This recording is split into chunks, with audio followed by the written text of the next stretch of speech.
Comme vous pouvez le constater, aujourd'hui, le mur derrière moi n'est plus blanc et blafard comme dans les précédentes vidéos, mais il comporte, et ce pour les vidéos futures également, une image, une photo, et je vous le donne en mille. De quoi s'agit-il? S'agit-il du mont Fujiyama ou bien du Kilimandjaro, du Mont Blanc? Bien non, il s'agit du mont Ararat, le fameux mont Ararat qui culmine tout à fait à l'est de la Turquie, à la frontière arméno-turque, à 5139 ou 140 mètres de haut, sachant que à côté, on ne le voit pas sur la photo, mais à côté, il y a le petit Ararat. Lui c'est le grand Ararat, le petit Ararat qui lui ne s'élève qu'à 3840 mètres environ. Alors pourquoi ce choix du mont Ararat? C'est un choix qui est biblique et qui nous ramène évidemment au livre de la Genèse, au chapitre 8 en particulier, verset 4, où il est dit que le 7e mois est le 17e jour du mois, l'arche de Noé est venue s'échouer, mais la Bible, le texte hébreu ne dit pas sur le mont ou la montagne Ararat, mais sur les monts d'Ararat. Donc c'est important à prendre en compte parce que Ararat, dans la Bible, ne se réfère pas à cette montagne-là en particulier. Le nom lui-même, on le retrouve aussi dans des livres historiques, et même dans le livre du prophète Jérémie ou en Ésaïe, dans le deuxième livre des rois. Le mot Ararat signifie une région assez étendue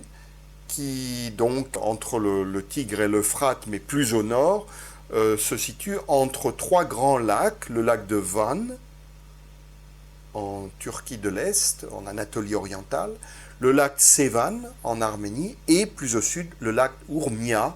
en Iran. Voilà. Une zone géographique qui a été en fait un empire connu sous le nom de Urartu, parce que le mot Ararat est dérivé du mot Urartu, le nom qui était donné à cet empire qui était assez important, développé environ au 11e, 10e, 9e siècle, 8e siècle avant Jésus-Christ, avant qu'il, petit à petit, il disparaisse. Un de ces derniers rois a établi tout à fait à l'est de son royaume une forteresse gardée, armée pour protéger les marches de son empire, et cette forteresse s'appelait Erebuni. Eh bien, il s'agit là de l'ancêtre de la capitale actuelle de l'Arménie, Erevan. Erebuni, Erevan. On retrouve à Erevan, aux alentours d'Erevan, des sites archéologiques qui ont été mis à jour et qui sont bien présentés, qu'on peut visiter avec des hôtels, des artefacts, toutes sortes d'objets datant de cette époque de l'empire d'Urartu. Il est intéressant aussi de savoir que la plus vieille carte du monde qu'on ait retrouvée aujourd'hui, du monde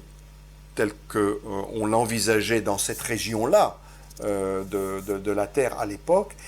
c'est une carte babylonienne qui date environ du début du 6e siècle avant Jésus-Christ,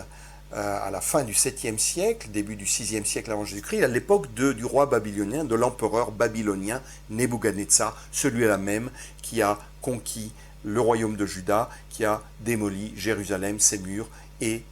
brûlé, incendié son temple et emmené le peuple en captivité. Voilà, sur cette carte qui est gravée sur de la pierre,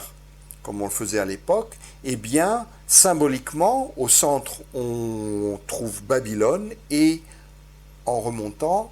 au nord-est du cercle qui figure symboliquement la zone géographique en question, on trouve écrit nommément le royaume d'Urartu. Donc Urartu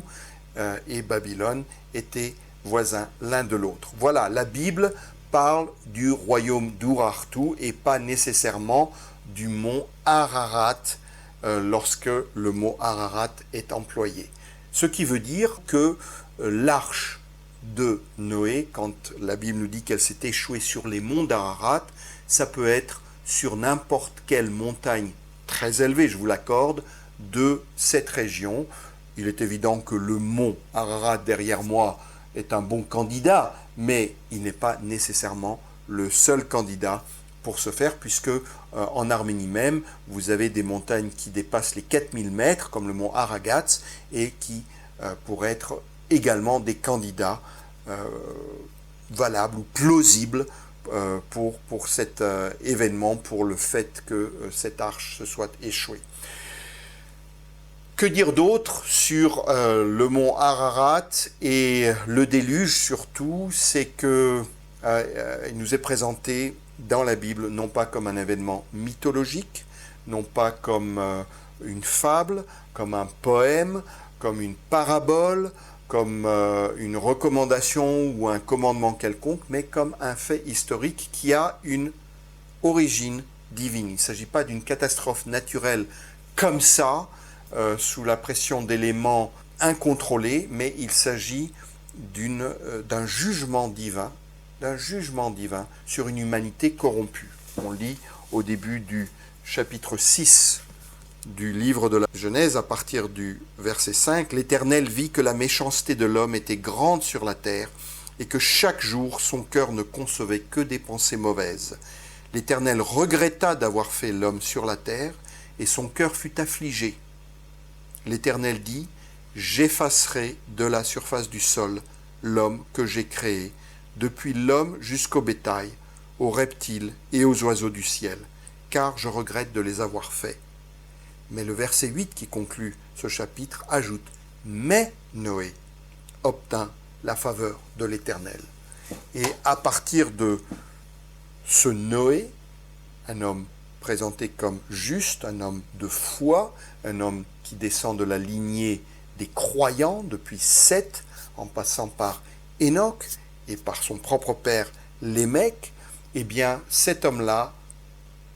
avec sa famille, recommencera à repeupler ou commencera à repeupler la terre, nous dit la Genèse, chapitre 8 et 9 surtout. Et à partir de cette lignée, restez fidèles, c'est comme un tronc en quelque sorte, eh bien, il y aura d'autres descendants qui se situeront dans cette lignée d'hommes justes qui vivent par la foi. Abraham, Isaac, Jacob, et puis après Moïse, après David, et finalement c'est cette lignée-là qui aboutira au Messie, Jésus-Christ. Peut-être aussi est-il important de nous rappeler que dans la Bible, l'arc-en-ciel et les couleurs de l'arc-en-ciel sont un signe de l'alliance que Dieu établit avec cette nouvelle lignée humaine en lui donnant ses commandements, mais que cet arc-en-ciel intervient ou est pris comme symbole de cette alliance après le jugement qui a détruit, qui a annihilé une humanité totalement corrompue. Et je pense que c'est quelque chose dont on devrait se souvenir aujourd'hui, où les couleurs de l'arc-en-ciel sont prises par les uns pour ceci ou par les autres pour cela. Mais la Bible nous parle d'une alliance qui est faite avec un homme et sa descendance, une descendance qui va devenir très nombreuse, mais qui nous rappelle aussi, cet arc-en-ciel, il nous rappelle le jugement qui intervient sur une humanité totalement corrompue.